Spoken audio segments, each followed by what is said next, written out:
I heard my husband talking to his mom. Once my business takes off, he was going to file for divorce and take half. I didn't imagine it. I didn't mishear it. I saw the text. And the next day, I sold the company for $1,000 to my father and became an unpaid intern. His lawyer's reaction during the asset discovery phase later was pure gold. I heard my husband talking to his mom. Not accidentally, not vaguely. I heard every word. Clear, deliberate, calculated. It was late. I'd gotten home early from a meeting that wrapped ahead of schedule. The house was quiet, lights dimmed, that familiar end-of-day stillness we'd shared for years. I was still in my coat when I heard my name and stopped in the hallway. The bedroom door was half open. He was on FaceTime with his mom, pacing like he'd rehearsed this conversation 100 times. Once her business takes off, he said calmly, almost cheerfully, I'm filing for divorce and taking half. My body reacted before my mind did. A sharp drop in my stomach, my fingers pressed into the wall to steady myself. No tears, just shock, clean and brutal. His mom's voice came through the phone, approving, sharp. You're sure you can? He laughed. A short, confident sound I didn't recognize anymore. Of course, her accountant says the valuation will hit 7 figures next year. 6 months, maybe a year max. Community property state. Everything gets split 50-50. I held my breath. I've been documenting everything, he continued. Business expenses, revenue, client lists, screenshots. My lawyer says I've got a solid case. My heart started pounding so loud I was sure he'd hear it. What about alimony? His mom asked. Oh, I'll get that too, he said easily. I supported her for 2 years while she built this thing. Stayed home, managed the household. That counts. Then came the sentence that broke something permanent inside me. Mom, I married her when she was making 60 grand at that boring office job. Now she's pulling in over $1 million a year. Gross. I didn't sign up to be married to some workaholic locked in her office 12 hours a day. But I put up with the startup phase. I deserve my half. I stood there for maybe 2 minutes, completely still, listening to my marriage get reduced to a spreadsheet and a timeline. Then I walked outside, sat in my car, and stared at the steering wheel until my hands stopped shaking. When I came back at 10, he acted normal. Asked about my meeting, kissed my cheek, went to sleep beside me like nothing had changed. I lay awake until 3 in the morning, staring at the ceiling. By then, I had a plan. By the next day, I sold my company for $1,000 to my father and became an unpaid intern. His lawyer's reaction later, during asset discovery, was pure gold. Before the spreadsheets, before the lawyers, before my life turned into something measured in valuation curves and legal filings, there was just us. We met when I was still working that quiet, predictable corporate job, the kind where your calendar filled weeks in advance and nothing truly surprised you. I made decent money, enough to be comfortable, not enough to be impressive. He was charming in an unpolished way, thoughtful, attentive, good at making me feel seen. When he talked about the future, he didn't talk about money. He talked about stability, partnership, building something together. I believed him. We moved in together slowly, deliberately, shared grocery lists, Sunday mornings, long conversations on the couch where he would sit close, one arm draped behind me, voice steady as he said things like, I just want us to be a team. When we got married, it felt less like a grand leap and more like a natural continuation of what we already were. The idea for my business came later. I'd been frustrated for years, clients asking for things my company couldn't offer, watching inefficiencies pile up, knowing I could do better if I had the freedom to try. When I finally said it out loud, I think I want to start my own consulting firm, I expected hesitation. Instead, he surprised me. You should do it, he said immediately. I believe in you. I remember the way his hand closed over mine across the kitchen table, the certainty in his voice, the pride even. He told me he could handle more at home, that we'd tighten our spending, that it would be worth it in the long run, that we were investing in our future. So I jumped. I left my job, took the risk, built the company from the ground up, clients, contracts, late nights, early mornings. The house became quieter in some ways and louder in others. My laptop lived on the dining table. My phone never stopped buzzing. There were weeks where the stress sat heavy in my chest and sleep came in fragments. Through it all, he stayed home. At least that's how I framed it then. He handled groceries, laundry, meals, managed the household while I managed growth. When I felt guilty about working late, he'd wave it off. This is temporary, he'd say. You're building something big. And I was. Revenue started climbing. Slowly at first, then faster. Clients referred other clients. Contracts got bigger. The numbers shifted from comforting to exciting to almost unreal. I talked about projections, scaling, valuations. He listened, asked questions, nodded. I thought we were still aligned. What I didn't see, what I didn't want to see, was how the tone changed. The comments came lightly at first. Jokes about how I was married to my office now. Small pauses when I opened my laptop after dinner. Subtle reminders of how much he'd sacrificed for me. I brushed them off. Stress does strange things to people, I told myself. This phase would pass. I thought love meant patience. I didn't realize he wasn't waiting for us to stabilize. He was waiting for the right number. While I was focused on building a business, he was learning its value. While I talked about growth, he was thinking about exit strategies. While I believed we were enduring something together, he was quietly counting down. And when my business finally crossed into territory that felt undeniable, when the future stopped being hypothetical, that's when the shift completed. I just didn't know it yet.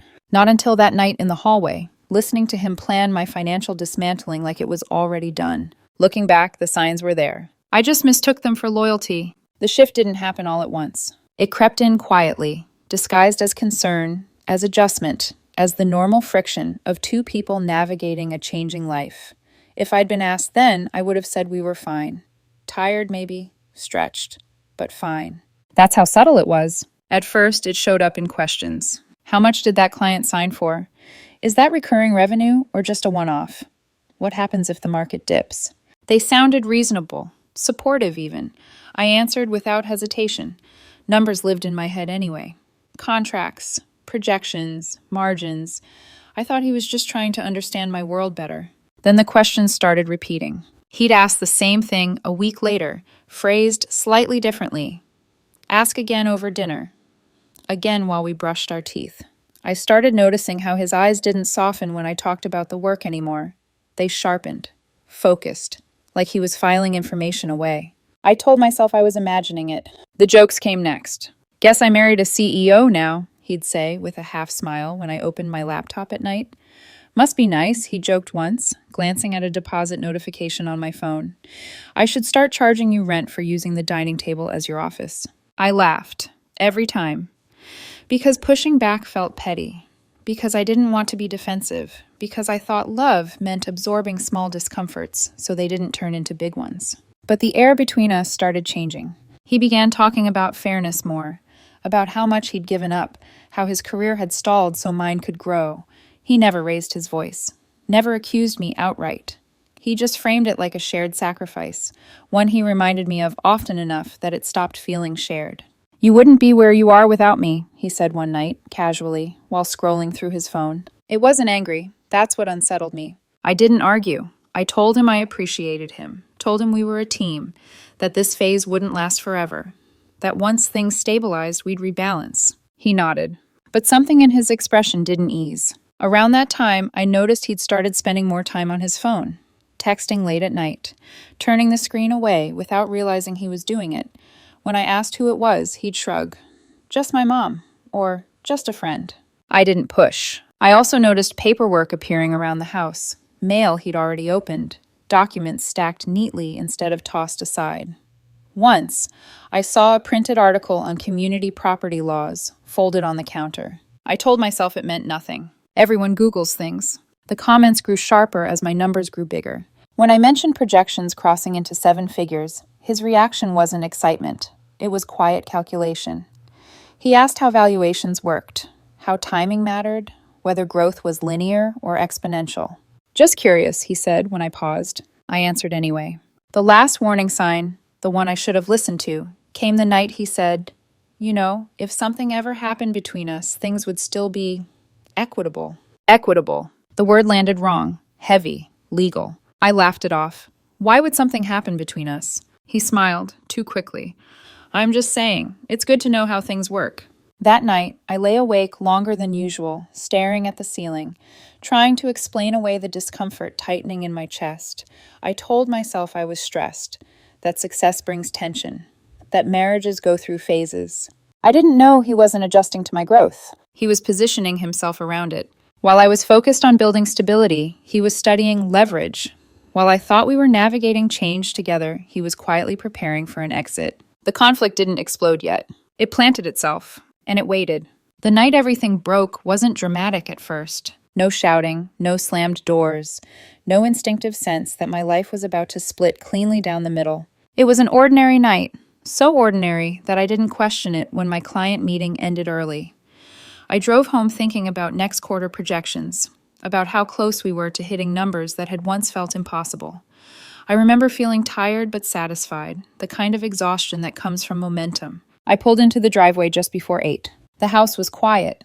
Too quiet, maybe, but I didn't register that yet.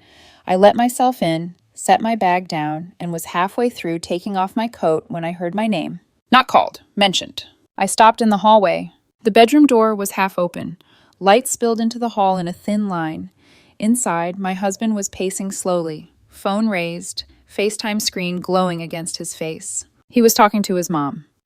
Just need to wait another 6 months, he was saying, voice calm, measured.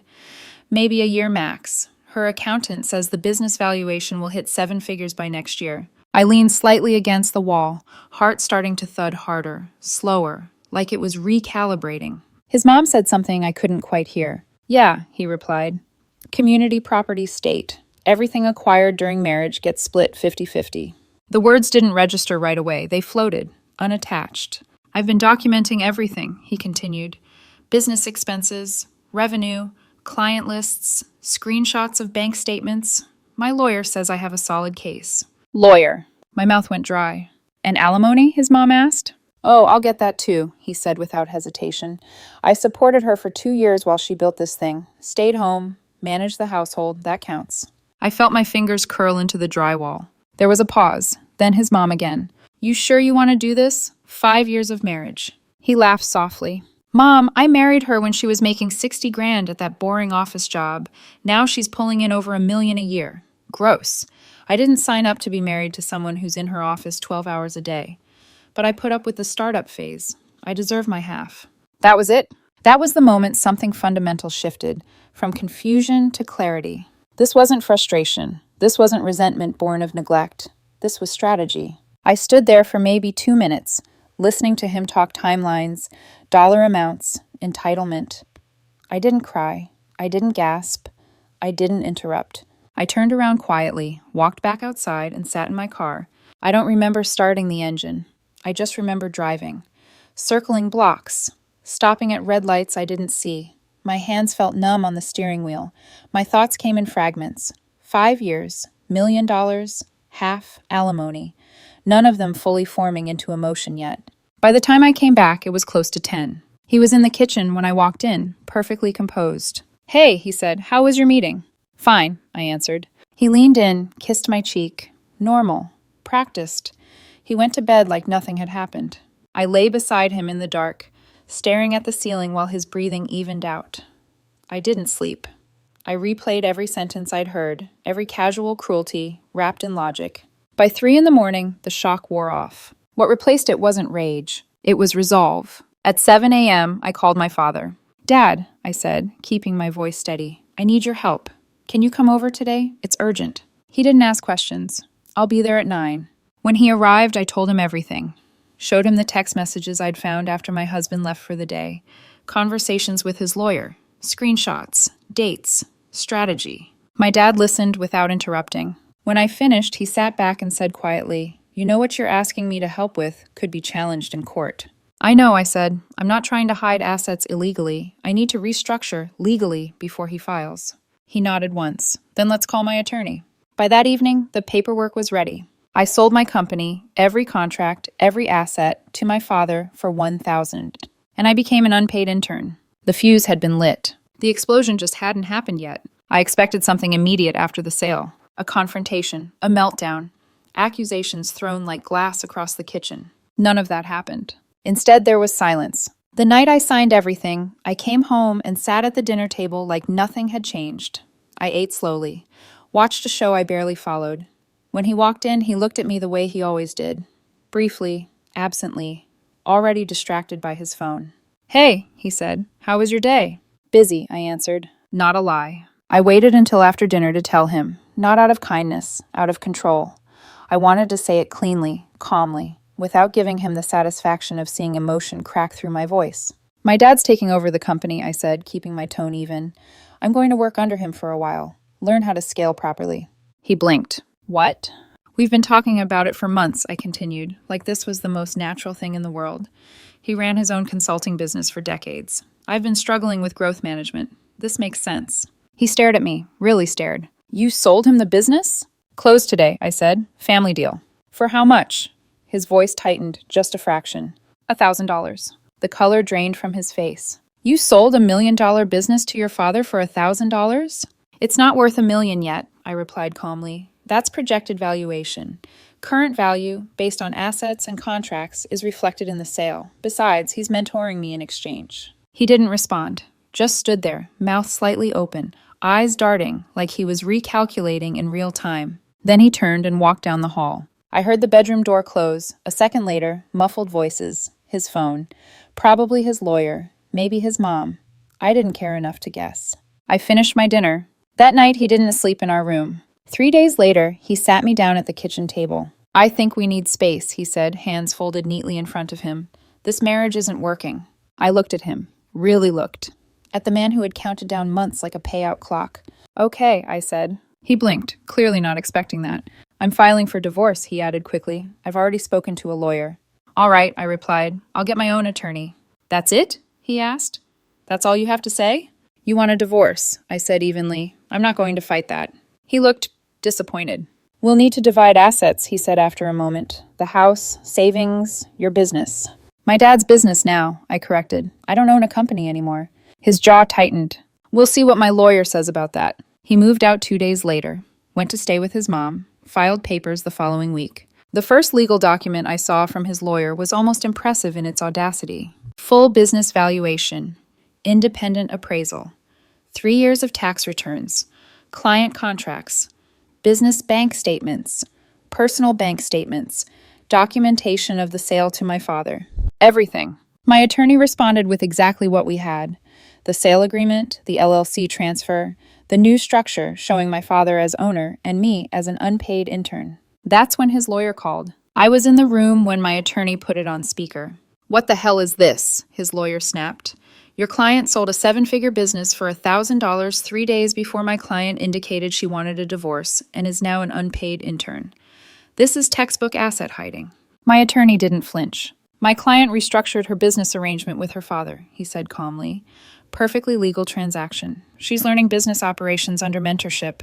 She's hiding assets, the lawyer shot back. We'll file for fraudulent transfer. Feel free, my attorney replied. We have documentation showing this was a legitimate business decision. Silence. Then sputtering. She makes 6 figures and you're claiming she has 0 income? She's learning from her father, my attorney said. Family mentorship arrangement. Very standard. The call ended abruptly. I sat there, hands folded in my lap, heart steady. This wasn't relief. It wasn't victory. It was something colder. Clarity. He had planned to dismantle my life the moment it benefited him most. I had simply moved first. And now, the real fight was beginning. The escalation didn't come with raised voices or dramatic confrontations. It came on letterhead. 2 weeks after he filed, the motion arrived. Thick, aggressive, meticulously worded. His lawyer was asking the court to void the business sale, declare it a fraudulent transfer, and order immediate temporary spousal support of $8,000 a month. $8,000. I read it twice, then a third time, my pulse steady but my jaw tight. It wasn't the number that bothered me. It was the entitlement threaded through every sentence.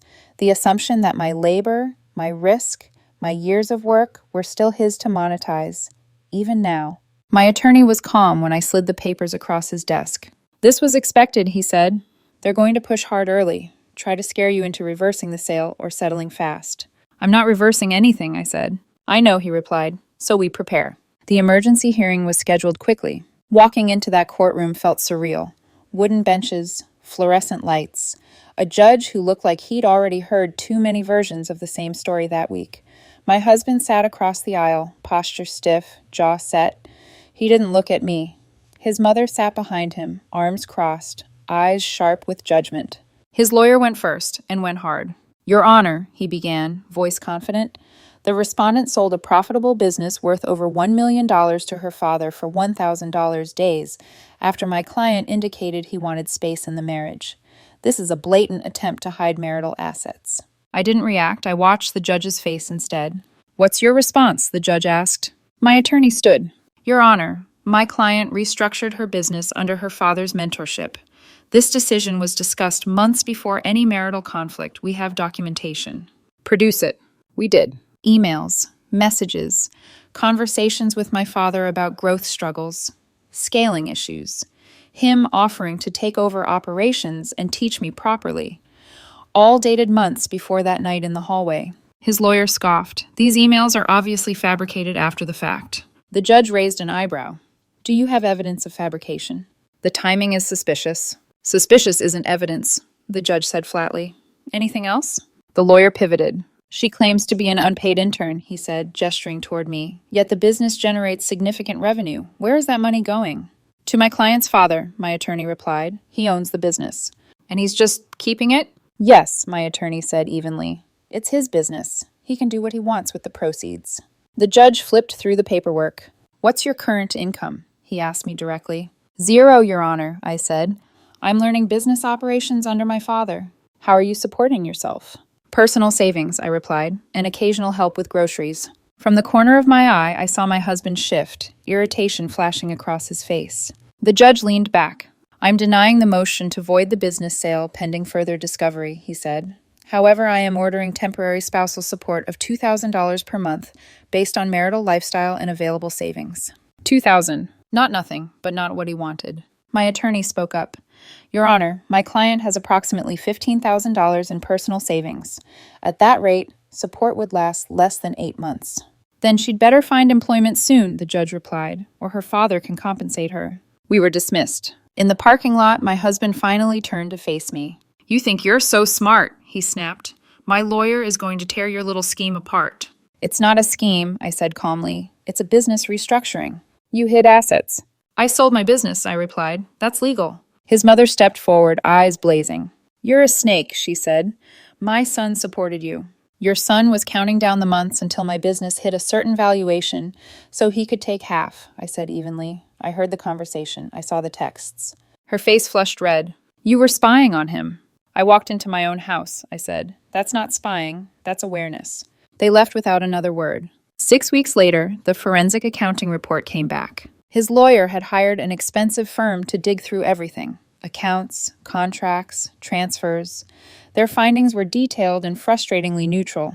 1. The business sale appeared undervalued. 2. No evidence of hidden accounts or transferred funds. 3. Client contracts were legitimately transferred. 4. Business revenue flowed to my father's account. 5. I had no access to those funds. 6. My personal spending had dropped by 90% since the sale. It wasn't the smoking gun they wanted, so they filed again. Another emergency motion. Another hearing.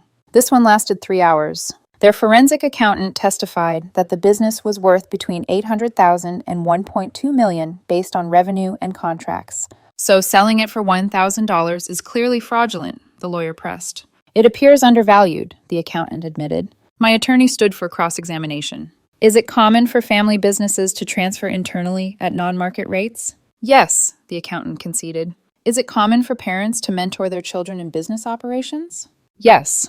And would you agree that business valuation, especially for service-based companies dependent on relationships, is subjective? To some extent, the accountant said reluctantly. No further questions. Then my father testified. He was calm, direct, unshakable.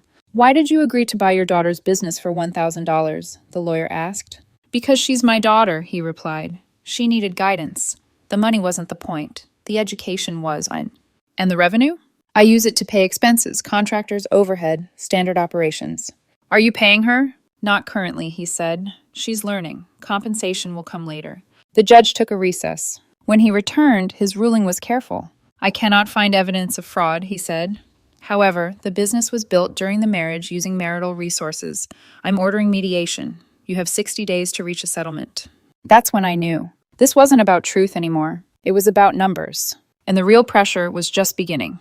Mediation broke me in ways the courtroom never did. Court had rules, structure, a sense, however thin, of order. Mediation was different. It was quiet, enclosed, and relentless.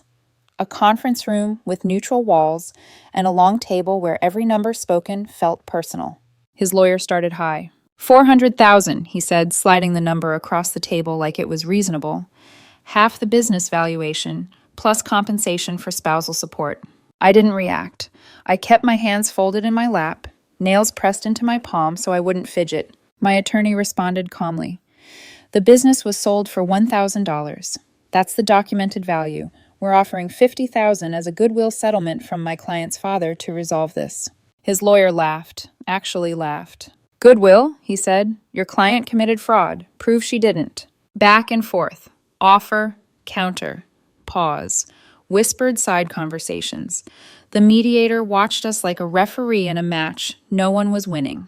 By the third session, exhaustion set in. They brought his mother in as a witness. She talked about conversations she and her son had had for months, about divorce, about timing, about how much the business was worth. She spoke confidently, like she was helping. My attorney leaned forward. So you're admitting your son was planning to divorce my client specifically to take half her business once it reached peak valuation? She froze. That's not... He was just being practical, she said weakly. Practical about planning a divorce around maximum asset extraction? My attorney pressed. Objection. The mediator intervened. We moved on. But the damage was done. The numbers started shifting after that. 400 dropped to 300. We went up to 75. They came down to 250. We moved to 100. Each concession felt like tearing something out of my chest, not because of the money, but because of what it represented. Years of trust reduced to bargaining chips. Love turned into leverage. During a break, I overheard his lawyer whisper sharply to him, "My client needs to know where this money is coming from." "My father will pay it," my attorney replied when we reconvened. "From his own savings." His lawyer blinked. "Why would he do that?" "To end the litigation," my attorney said simply, "and let everyone move on." They huddled again. I watched my husband's face change. Not anger, not confidence, but something closer to panic. The realization settling in that the big payday he'd planned for might never materialize. That the clock he'd been watching had stopped working in his favor. Eventually, he spoke. "We'll accept $175,000, he said, voice tight. "Final offer." The room went quiet. My attorney looked at me. I looked at my father. My dad nodded. "Structured," my attorney said. 75 at signing, 50 in 6 months, 50 in 12. "No," his lawyer snapped. "Lump sum." "Structured or no deal?" my attorney replied evenly. They whispered again, longer this time. Finally, my husband exhaled sharply. "Fine. Structured." I should have felt relief. I didn't. We signed the papers 2 weeks later. The divorce finalized at the same time. No alimony beyond the settlement, because on paper, I had no income. He got his car paid off, $8,000 from our savings, and the structured settlement. I kept the house, had to refinance to remove his name, paid him $25,000 for his equity stake. 7 months. That's how long it took to dismantle a marriage I'd thought was solid. The night it was over, I sat alone in the house, my house now, and felt nothing. Not victory, not grief, just a hollow stillness. The dark moment wasn't losing him. It was realizing that protecting what I built had cost something deeper. My sense of safety, my trust, the ease I used to move through the world with. I'd won on paper. But sitting there, surrounded by silence, I wondered what it had really taken from me. The real turning point didn't come in court. It came months later, quietly, when the dust had already settled and everyone assumed the story was over. 4 months after the divorce finalized, I met my father for dinner. Same place we'd been going since everything started. Same booth, same calm routine that had replaced chaos. That's when he told me the truth. "The $175,000, he said, stirring his coffee slowly, didn't come from the business." I looked up. "What do you mean?" "It came from my personal savings," he said. "Retirement money." The weight of that hit harder than any courtroom ruling. "I'm paying you back," I said immediately. "I know," he replied. "We already documented it. Legal loan agreement, interest-free, properly recorded." That was the moment something shifted, not externally, but inside me. All this time, I'd been bracing for retaliation, for appeals, for some dramatic reversal. Instead, what I was staring at was accountability, real cost, paid quietly by the one person who had stepped in without conditions. The rest of the picture came together slowly. The business was still my father's on paper. I was still officially an unpaid intern. But behind the scenes, everything was structured with intention. There was a buyback agreement already drafted, 3 years, $1,000, fully documented through his attorney. 3 years of growth. 3 years of revenue that would never be part of my divorce. I hadn't outsmarted anyone. I'd outlasted the trap. My father didn't gloat, didn't say I told you so. He just talked strategy, scaling, mistakes I'd made, things he'd learned the hard way decades ago. You built something real, he said. Now you're learning how to protect it. That night, driving home, I felt something unfamiliar. Relief. Not joy, not triumph. Relief that the ground under my feet was solid again. I wasn't living in reaction anymore. I wasn't waiting for the next legal move. I wasn't bracing for impact. The game he'd been playing, timing, extraction, leverage, was over. I was playing a different one now. The buyback wasn't revenge. It wasn't even strategy in the dramatic sense. It was closure. I started seeing the past differently. Not with nostalgia, but with clarity. The comments, the questions, the obsession with numbers. None of it was accidental. He hadn't loved the work I was doing. He'd loved where it could take him. Knowing that hurt, but it also freed me. I stopped replaying conversations in my head, wondering what I could have said differently. I stopped questioning whether I'd been too cold, too aggressive, too much. The truth was simple. He didn't lose me because I sold my business. He lost me the moment he turned our marriage into a strategy session. That realization was the pivot point. Not the settlement, not the ruling, not the paperwork. Understanding that I hadn't overreacted, I'd responded appropriately to betrayal, gave me back something I hadn't realized I'd lost. My self-trust. And once that returned, everything else started to fall into place. The aftermath didn't explode. It unraveled. Life didn't snap back into place once the papers were signed. It thinned out, quieted. The days stretched longer, not because there was more to do, but because there was less noise to distract me from what had happened. The structured payments went through exactly as agreed. $75,000 at signing, 56 months later, 50 at the 12-month mark. Every transfer was documented, clean, silent, final. What no one saw was the other side of that transaction. The $175,000 my father paid didn't come from the business. It came from his savings, money he'd put away for retirement, money I was now paying back slowly, month by month, under a formal loan agreement, interest-free, documented, legitimate.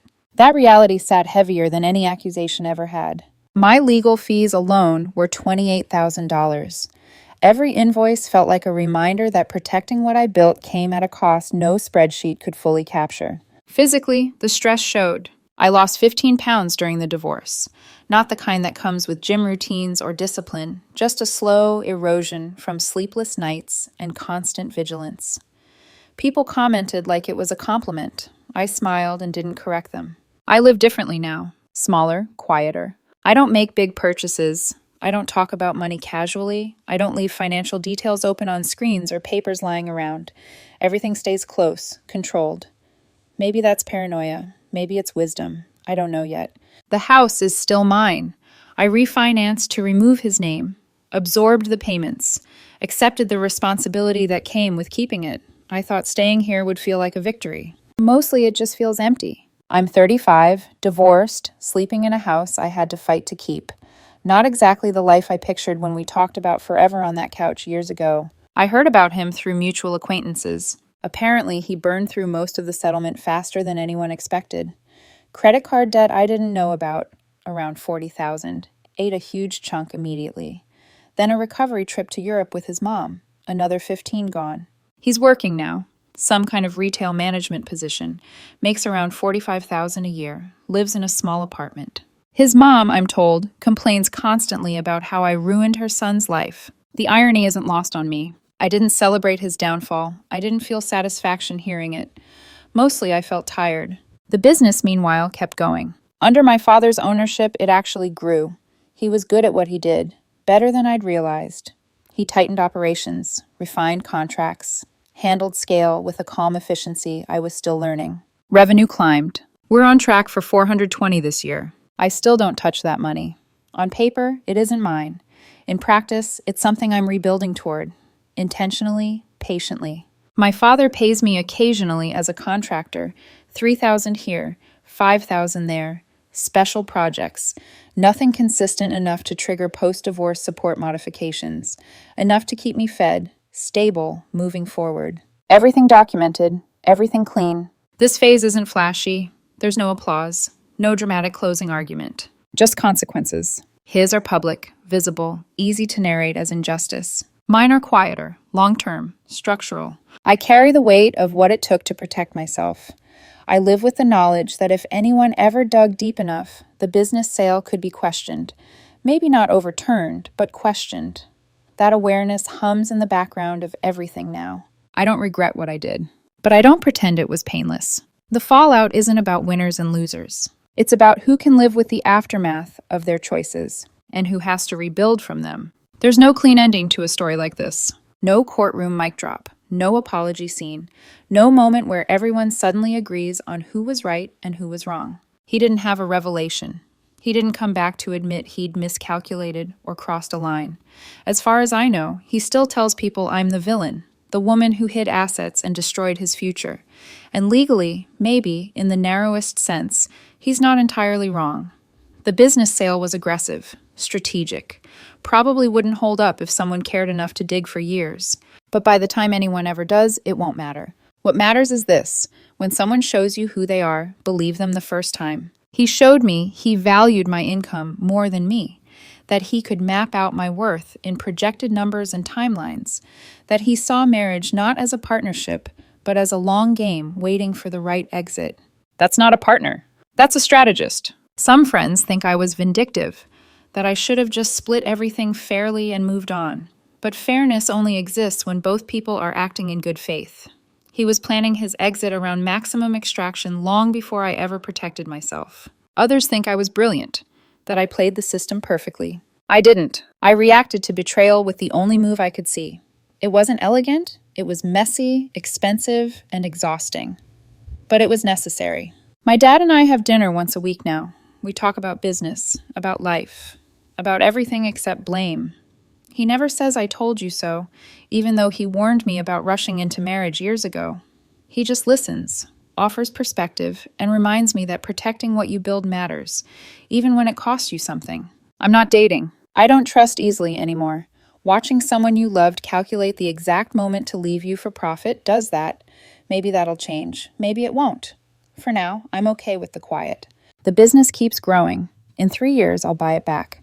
By then, it will be something we built twice. Once in love, once in clarity.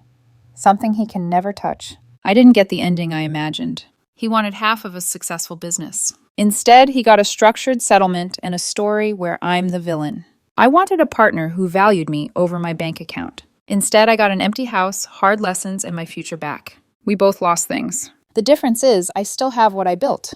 And that's enough. If this story resonated with you, it's not because of the money or the courtroom drama.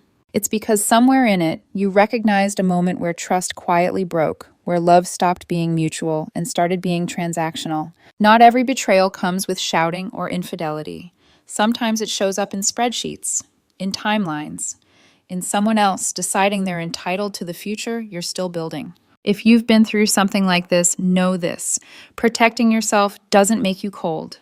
It makes you aware. Boundaries aren't cruelty, they're clarity. And if you're in a relationship right now where something feels off, where support sounds conditional, where sacrifice only ever flows one way, pay attention. Those small signals matter more than grand promises. Thank you to everyone who shared their own stories in the comments. You're not alone in this, even when it feels isolating. If this helped you, or if you see yourself in any part of it, feel free to comment, share, or subscribe. These conversations matter more than we admit. And remember, sometimes the real closure isn't revenge. It's rebuilding, quietly, deliberately, and choosing yourself when no one else will.